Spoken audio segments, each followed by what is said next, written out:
Happy Halloween and welcome to SBU-TV. Thanks for joining us on this Halloween morning. I'm Nicholas Carbone, and let's get into our top stories. Really kick as hard as I can and get all conference and be the low stick for our team this weekend. The Bonnie's cross-country team heads to Ohio this weekend for the Atlantic 10 Championship after their record-breaking season. SBU-TV spoke with the team's top runner Clay Peets about his mindset heading into the A10s. SBU-TV spoke with Blair Baptiste while carving pumpkins to learn how the event planning class brings students together and helps them understand all the pieces that go into planning and running an event. Bruce Springsteen's Nebraska is finding new relevance decades later. SBU-TV's Danielle Clark talks with Dr. Rich Lee about why the album and its new film adaptation still resonate. Halloween, temperatures will be in the mid to upper 40s. And make sure your costumes are warm for this weekend. WKBW Chief Meteorologist Mentkowski brings us the Halloween weekend weather forecast. SBU-TV starts now.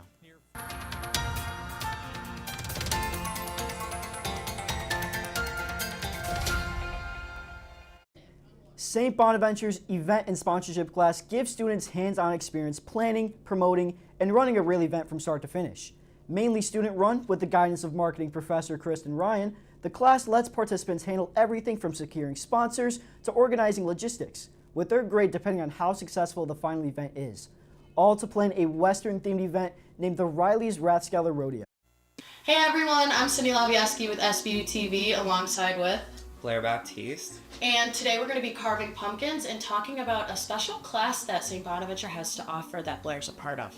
Our objective is to host kind of like a country western event, but make it inclusive enough that even if you don't like country music or like western themed things in general, you'll still be able to like have fun. How like the class is structured, like what makes this class different than like any other class Bonaventure has to offer? I would say the biggest difference about this class is that it's more project-based than like your traditional like quizzes and discussion posts, etc., etc. So the grade mostly honestly is like planning and executing the event. There is obviously the academic component. We have to like do a quiz and like learn the theory behind planning events, but we also have to put it into practice that same semester, which I really enjoy. So then give me a rundown of like what the departments are and all that jazz. Yes, so we have three main departments. We've got promotions, we've got logistics, we've got sponsorship. I'm actually like our team leader for the promotions group, which has been very interesting. And basically promotions handles all of the anticipation leading up to the event and the day of event, like media. I've actually never carved a pumpkin before. What? Yeah. Really? This is really more of a US tradition. We don't really do this in the Caribbean. So I was born in New York City, and I was always traveling back and forth to spend like summers and some Christmases and stuff with my grandparents. And I always wanted to move to New York City. Here's my pumpkin. It's Mike Wazowski. And then here's mine. I don't really have a name for mine. That's Mike. Let's do, let's name him Cooper. But, bye. Riley's Rathskeller Rodeo will take place November 22nd in the Rathskeller from 7 to 9 p.m. There will be games, Western-themed foods, and door prizes. The 2025 Atlantic 10 Cross Country Championship takes place on Saturday, November 1st in Cedarville, Ohio. So far, the Bonnie's cross country team has seen success, performing better than the program ever has at every meet they've been to. They hope to continue this trend as they wrap up their training season into championship season and their most important meet of the year. SBU-TV asked the Bonnie's top runner Clay Peets about his mindset going into the A10s. I'm looking to just go down and compete and stay up with the leaders, and that last 2K, really kick as hard as I can and get all conference and be the low stick for our team this weekend.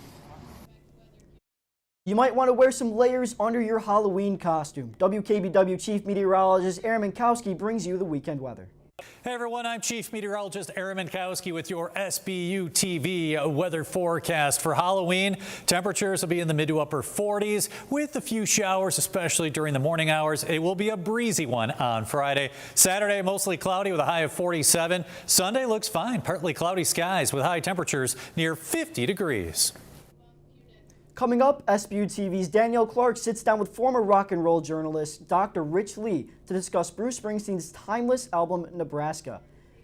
And here's a live look at downtown Olean. The time is 10:13. The weather's looking a little cloudy. It's a little cool. You know, we'll be right back after this.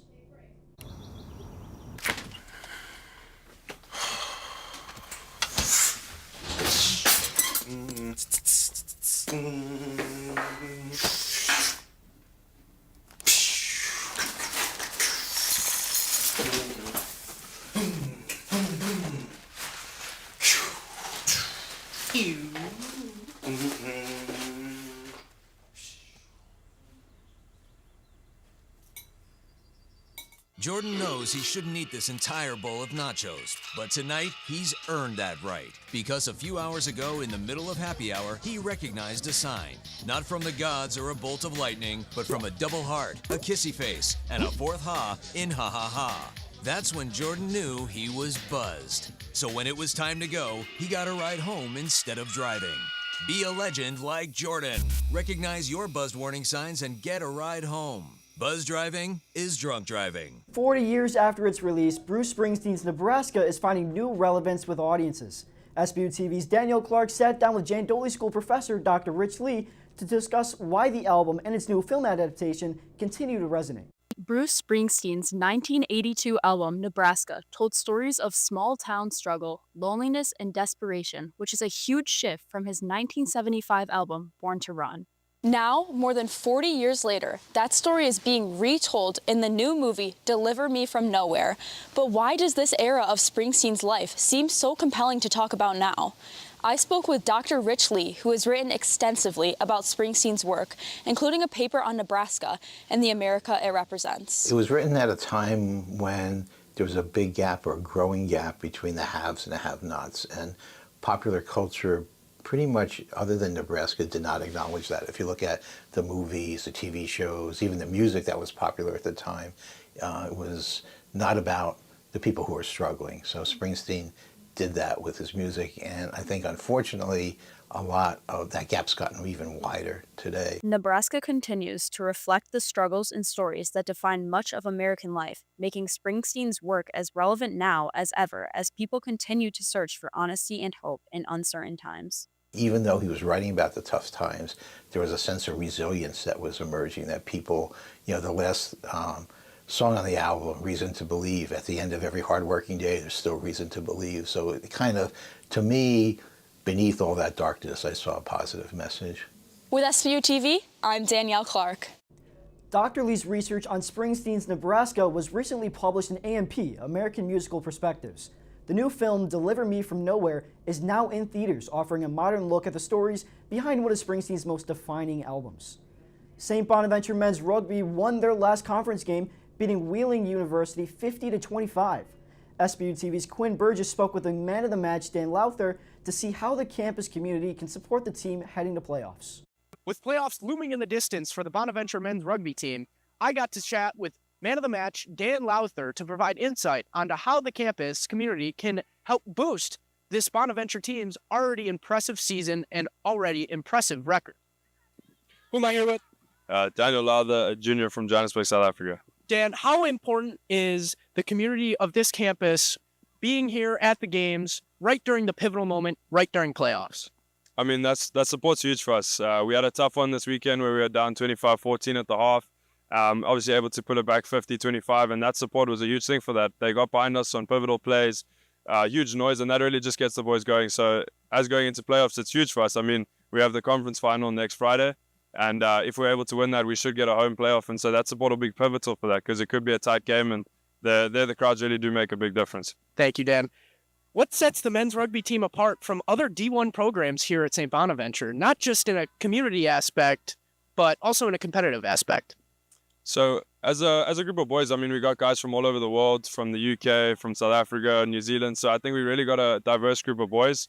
And so obviously that gives like a bit of background. I mean, we got boys from all over the world who've come from different places, different experiences. And so we've got such a good brotherhood on the team. So I think that really sets us apart from the rest of the campus, because we're so tight-knit. And I mean, considering we're not an NCAA program, so we don't get the same opportunities. We don't get to use the same facilities. We are varsity, so our funding and our support really comes from how we do as a team. And so that puts a bit more pressure on the boys. So I think going into this season especially, we're undefeated at the moment, and we just try to stay humble. So I think that's what keeps the boys going, is just that brotherhood and trying to stay humble through our wins and through our next game. So yeah, we're always looking forward to the next job, and yeah, just that brotherhood is so important for us. Awesome. Thank you, Dan. From SBU-TV, I'm Quinn Burgess. New, now, next. The men's rugby team plays one more out-of-conference game this Saturday, November 1st at Penn State before playoffs start for another week. Coming up, studying abroad sounds like a dream, but what about your social life and financial situation? And here's a live look at downtown Olean. The time is 10:19. The weather's still a little cloudy. It's definitely still cold, but we'll be right back after this. The challenges our planet's animals are facing sometimes feel a bit heavy. The animals haven't eaten in a day, 2 days, they haven't drank anything, they're cold, they're dehydrated. But remember, there's good happening right now. At home. All right, we were able to get into your unit and we have all 4 of your cats. So, okay. And around the world for any animal, any disaster. Search ifa.org/disaster ready. I don't remember how it started. Go to that. Our back and forth. It always came back. Dad! You probably don't remember what you told me, that was perfect. but I heard every word.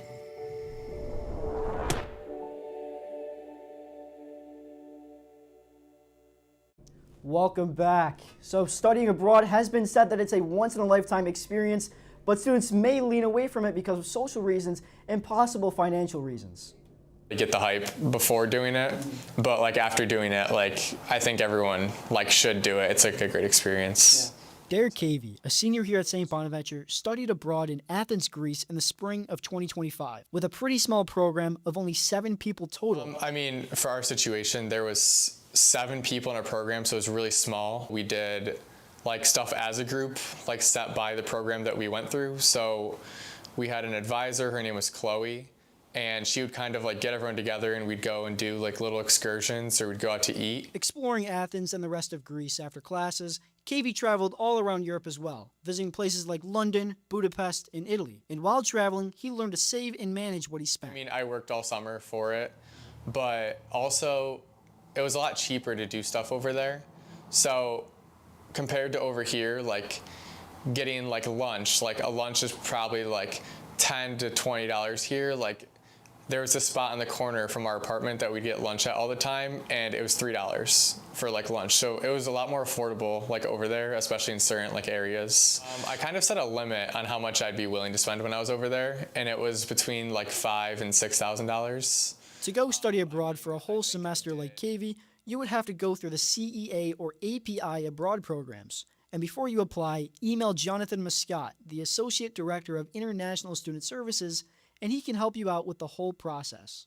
But St. Bonaventure also has summer abroad opportunities, like studying in Oxford, China, Spain, and Italy. And for more information on those, you can contact any of the study abroad directors. I also spoke with financial aid, and they said if you want to study abroad just in general, no scholarships or grants will go towards the trip. For studying abroad in the fall and the spring semesters, FAFSA and any other kind of federal grant will help out. It just depends on the price of where you would want to go.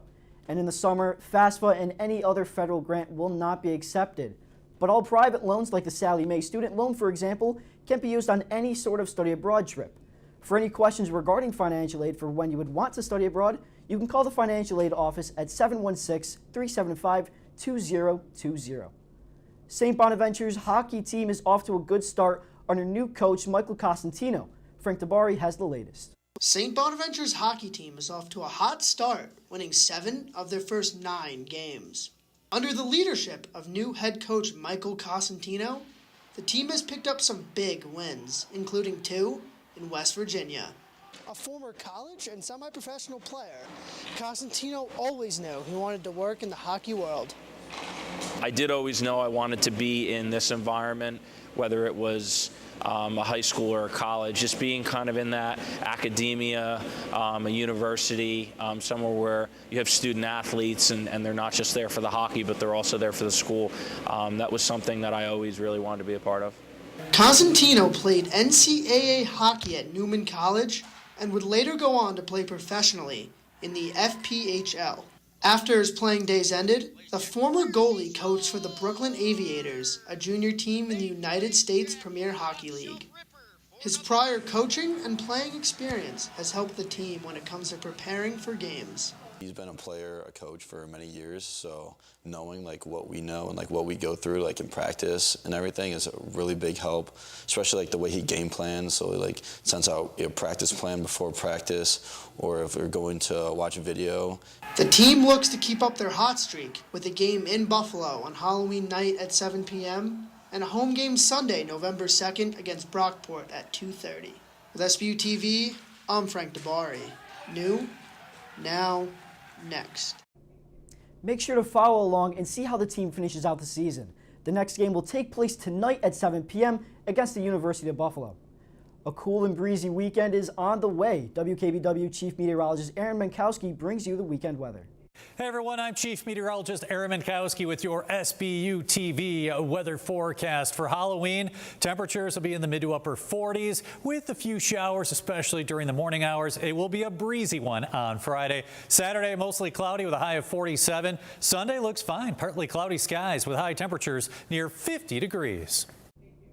That'll do it for this week at SBU-TV. Thanks for tuning in. But before we leave, take a walk with our house videographer Aaron Tarquinio through Scarecrow Row in downtown Allegheny, which is taking over Main Street this month.